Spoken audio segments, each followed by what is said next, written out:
விஜய் ஒரு கோழை, மன உறுதி தெளிவோ வலிமை இல்லாதவர், ரொம்ப தொடநடுங்கி இவர். ஏன் இது வரைக்கும் விஜய் பேசல? எல்லாரையும் பேச விட்டு வேடிக்கை பார்க்கறது என்ன ஒரு குரூரமான மனம், எவ்வளவு தவறு அது. இவர் பயம் யாரையும் பகிச்சிக்க கூடாது. ஆனா திமுக திட்ட சொல்றதுனால அதை மட்டும் உத்தமமா பண்ணிட்டு இருக்காருல்ல.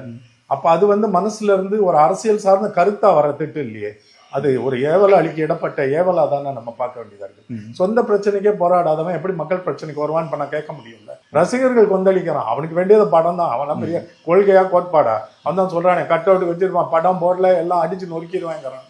இந்த பையனுக்கு அறிவுரை சொல்லவாது வாயை திறக்கணும்ல. எப்படி இருந்து பசங்களை தயார் பண்ணி வச்சுட்டு அமைதியா இருக்கேப்பா இப்படி. விஜய் மேலதான் அவ்வளவு ஆத்திரமும் வருது. தமிழ்நாட்டு இளைஞர்களை கெடுத்து குட்டிச்சவராக்கிட்டு இருக்காரு, எப்படி பேச விட்டுட்டு இருக்காரு. சில விஷயங்களை நிரூபிக்க முடியாது, உணர முடியும். நான் நிச்சயமா உணர்றேன். அவர் RSS அழைத்து வரப்பட்டவர், பிஜேபியால இயக்கப்படுபவர்ன்றதுல எனக்கு எந்த சந்தேகம் இல்லை. ஒரு இந்த திமுக போயிட்டா யார் உள்ள வர வாய்ப்பு உண்டு அப்படின்றது மக்களுக்கு தெரியுது இல்ல.